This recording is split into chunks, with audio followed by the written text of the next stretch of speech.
This video is Transporter and Channel Function 3. The focus of this video is to learn about coupled pumps and really focus in on the glucose-sodium symporter. In particular, really focusing on how this works and seeing how this is required for proper glucose uptake.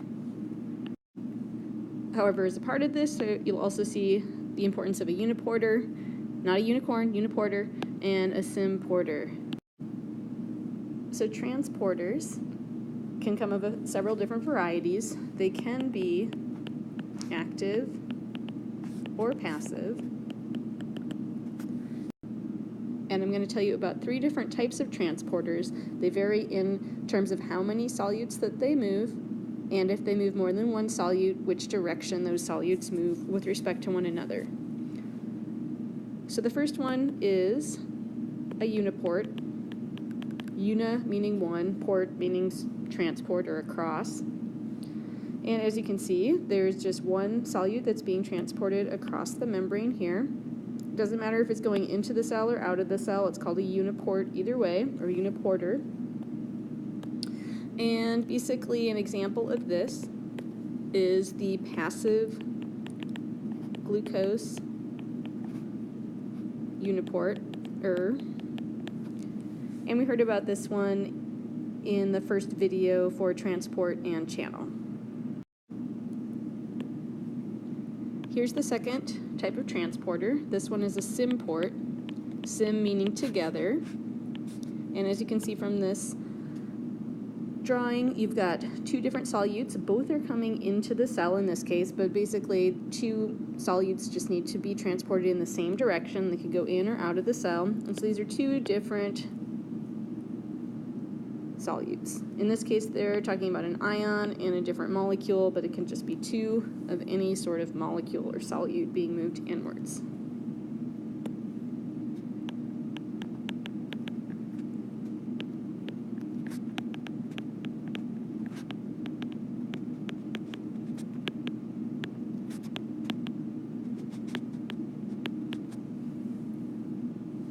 An example of a symporter is key for our concepts today, and so that's the sodium glucose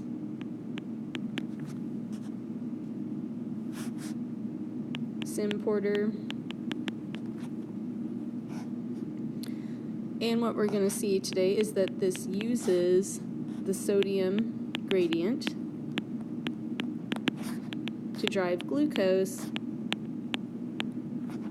against its concentration gradient.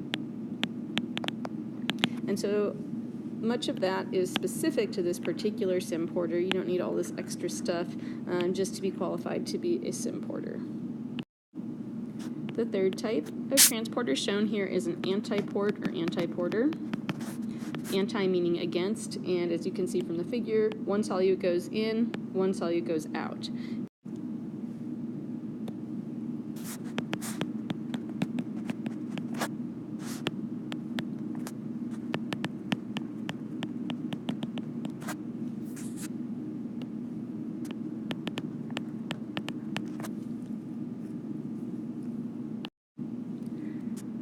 And I wanted to see if you guys could think of an antiport that we've talked about, where we've brought one thing in and put something else out. You hopefully can think of the sodium-potassium pump.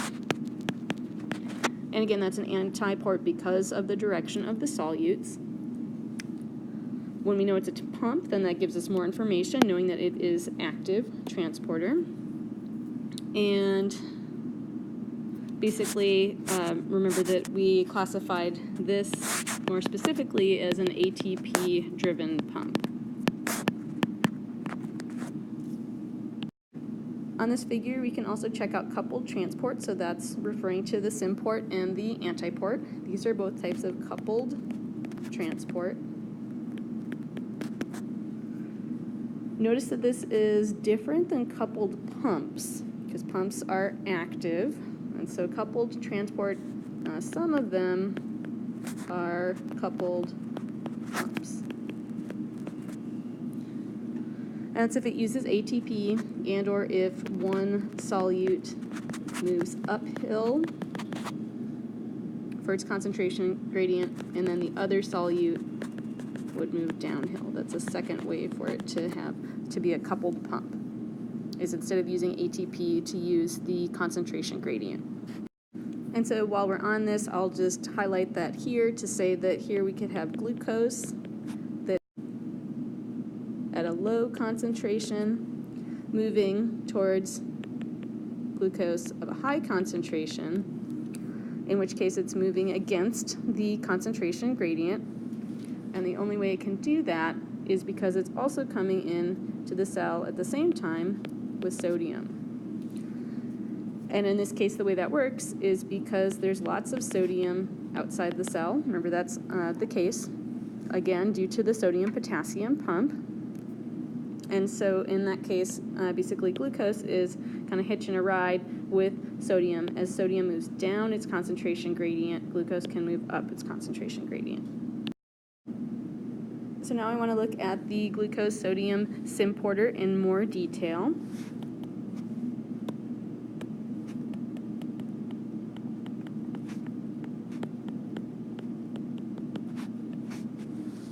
This is pretty similar to a figure that's in your textbook, figure 12-15, but I will warn you that that figure is more complicated and it has a lot more names for the different conformation states. Just stick to this figure. And basically in this one, there are two conformations, or states, state A and state B. And from our previous transport names, you probably would not be surprised to hear that, given that here is our porter, outside the cell is up, inside the cell is down, that this is the outward open phase, so the opening here, and the accessibility for the binding sites is from for the ions or other molecules that are outside the cell. So the name of this one, which you should know, I'm not going to remember state A versus state B, so learn these names. So outward open conformation is when there are two binding sites that are available for sodium, and sodium here is the plus dark blue circles. There's also two binding sites for glucose, and those are the light blue molecules. And so basically how this goes down is that in the outward open conformation, two sodium ions can bind. When the sodium ions bind, this increases the affinity of glucose for its binding sites.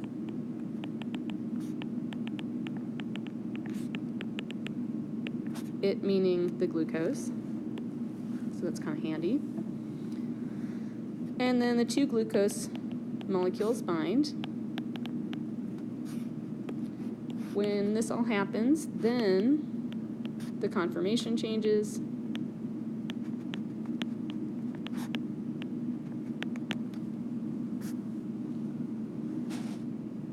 And then we move over here to the other state, which is the inward open state of the glucose-sodium symporter. And basically what you can see here is that the glucose and sodium, which were bound with high affinity, have disassociated in this inward open conformation, and that's due to decreased affinity.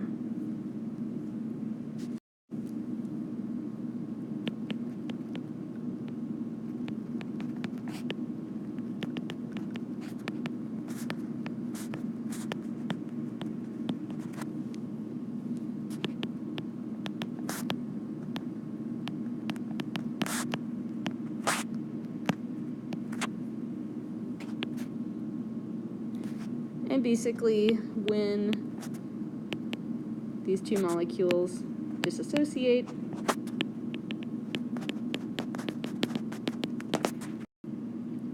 the conformation of the symporter switches back.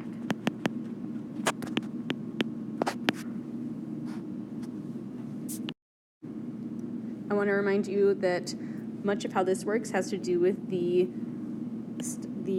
electrochemical gradient of sodium. So remember that sodium is at high concentration outside the cell, low concentration inside the cell. So it's moving down its concentration gradient. And on the other hand, glucose is moving up its concentration gradient. So glucose is at a low concentration outside the cell, high concentration inside the cell. And so basically the cell is stockpiling glucose, and so when there's more glucose available outside, even if it's at low levels, then the cell can bring more glucose in. And obviously that's an essential function for cells to be able to do cellular respiration. So here's the grand finale, talking about transporters, and in particular, sorting out how two different types of glucose transporters are used to move glucose from the gut lumen up here through epithelial cells, which you should recognize that we've got some different surfaces here: apical surface, lateral surface, basal surface. These have some extra little extensions on them, which look a little bit different from how we've seen the epithelial cell orientation before.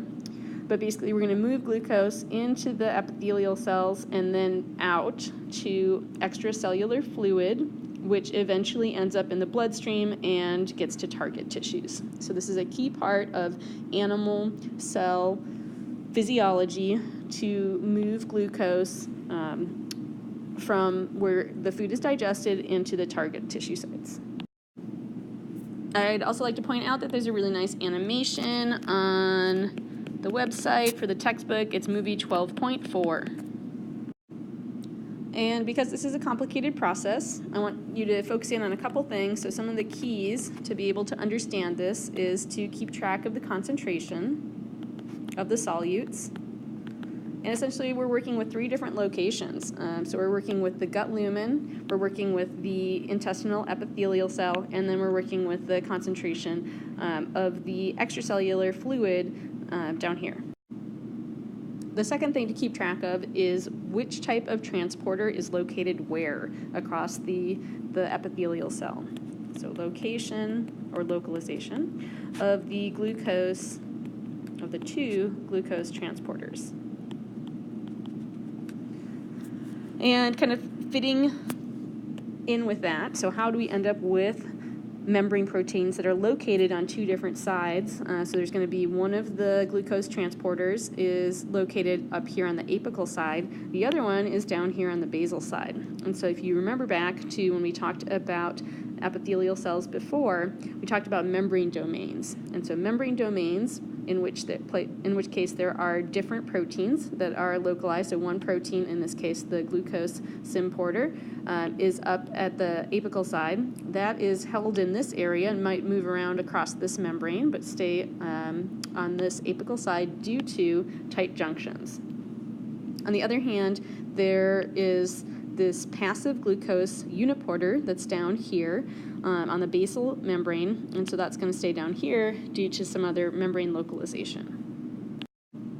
Okay, so let's unpack that a little bit. So here's the first transporter, and this is the sodium glucose symporter. I was just calling it the glucose symporter before, but sodium glucose symporter.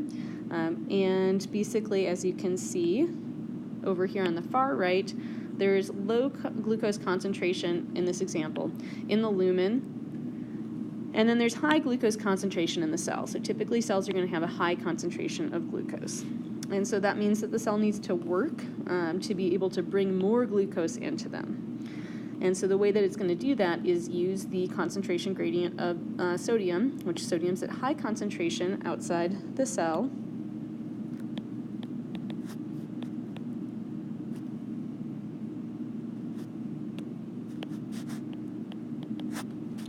High concentration of sodium outside the cell. This comes in part due to diet. In the gut lumen, this is basically the interior part of the gut, so this is where lots of digested goodies are moving through. And as you know, we have sodium, it's a regular part of our diet. Even if we have low sodium diet, there's still a substantial amount of sodium within And so basically that means that sodium is high outside the cell, low inside the cell, and then this is going to go with the concentration gradient, so glucose can hitch this ride into the intestinal epithelial cell through this sodium glucose symporter.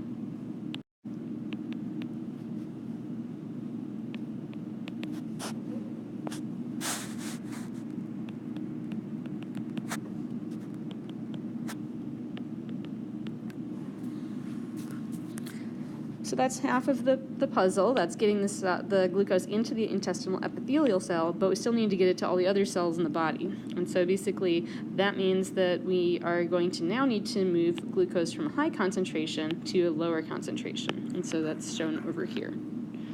And so that's where this passive glucose uniporter comes in.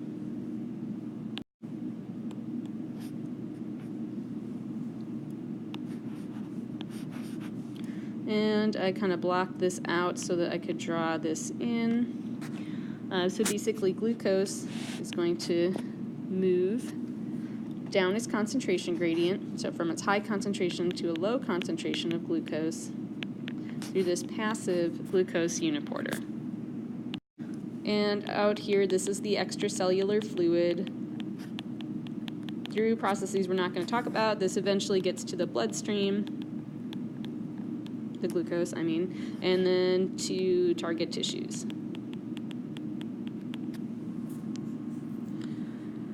So I want to talk about one other pump, and that is the sodium-potassium pump. So that's this guy over here.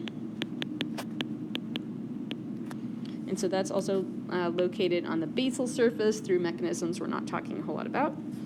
And as we have seen before, though it's drawn upside down this time, sodium is going to be pumped outside the cell. So sodium goes out and potassium goes in. So we have high concentration of sodium outside the cell, high concentration of potassium inside the cell. And so that's a normal part of how this pump works.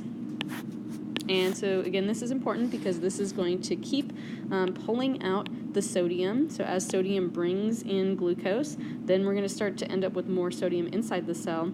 Then the sodium-potassium pump is going to help clear that sodium out, and so that means that we can continue to bring more sodium and glucose into the cell.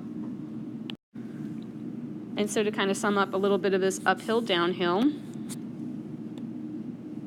so basically glucose is going uphill from the low concentration to the high concentration, and again that means it needs help. And so basically it's using the sodium concentration gradient. Then once the glucose is in the intestinal epithelial cell, it can move downhill, and so that can go on through a passive process.